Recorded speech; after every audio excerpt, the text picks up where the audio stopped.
This is Sridhar Kadari, senior journalist, managing editor, V Media news. నీటిపారుదల శాఖలో chief ఇంజనీర్గా పనిచేసిన సంగం చంద్రమౌళి గారిని కలవబోతున్నాము. ఆయన చీఫ్ ఇంజనీర్గా సాధించిన విజయాలు ఏంటి, వాటి గొప్పతనం ఏంటి అనేది ఇప్పుడు ఆయన మాటల్లో విందాం.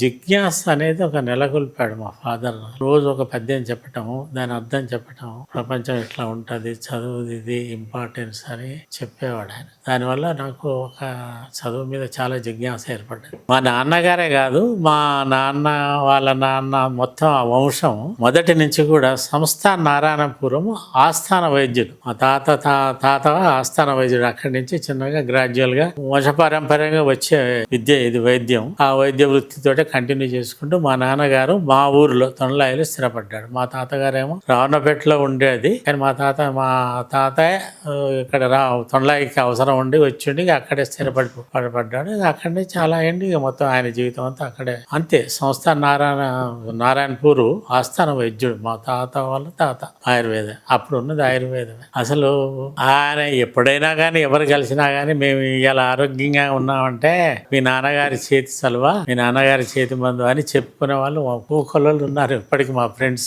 ఆయన తప్ప ఎవరు ఎక్కడికి పోయేవాళ్ళు కాదు, వైద్యం చేయించుకొని పోయేవాళ్ళు. నేను పెద్దగా ఎందుకంటే చదువుకుంటాను, ఇంకా బయటికి పోయినాను. నేను అక్కడి నుంచి మిడిల్ స్కూల్ నుంచి ఊళ్ళో ఉండలేదు కాబట్టి నేను సహకరించకపోయేది.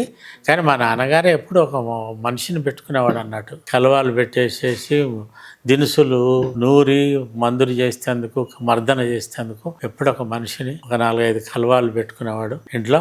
దాని తర్వాత ఎప్పుడు మందులు చేస్తూ ఆయుర్వేద మందులే చేసి ఆయన మిగతా ఆయుర్వేద డాక్టర్స్ ఎవరైతే మందులు చేసుకోలేరో వాళ్ళకు కూడా ఇస్తూ ఉండేవాడు ఆయన. అట్లా మా అమ్మ ఉదయం నుంచి ఇక ఆమె పని, అసలు ఆమెకు తీరని పని ఉండేది. ఎందుకంటే పెద్ద ఫ్యామిలీ. సో దాన్ని బట్టి ఆమె అన్ని తీరులా ఆయనకు అనుకూలంగా ఉండి ఎంతో మందిని మా అమ్మ చేతి కింద పెరిగిన వాళ్ళు ఉన్నారు. మేమే గాక కన్నకు పిల్లలమే గాక చాలా చిన్న ఆయన పిల్లలు కానీ, మేన బావలు కానీ, మేన అల్లుళ్ళు వాళ్ళందరినీ చాలా మందిని మా ఇంట్లో మా అమ్మ సాది పెంచి పెద్ద చేసి వాళ్ళకి పెండిళ్ళు చేసిన సందర్భం. నా వయసు ఇప్పుడు 82.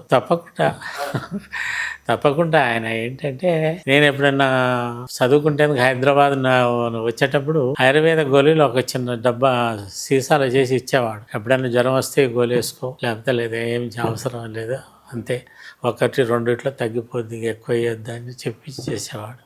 ఆయన ఏదైనా ఆయన వైద్యంతో చాలా వరకు మాకు, నేను ఎన్నడూ ఇంకెక్కడ ఏ రోగంతో వచ్చినట్టు దాఖలా నాకైతే ఇంతవరకు తెలియదు. సో ఆయుర్వేదం ఇప్పటికైనా నాకు ఆయుర్వేద దినుసులు, ఆయుర్వేద వైద్యం అనేది తక్కువ. ఇప్పటికీ ఆ దినుసులు వాడుతుంటాను.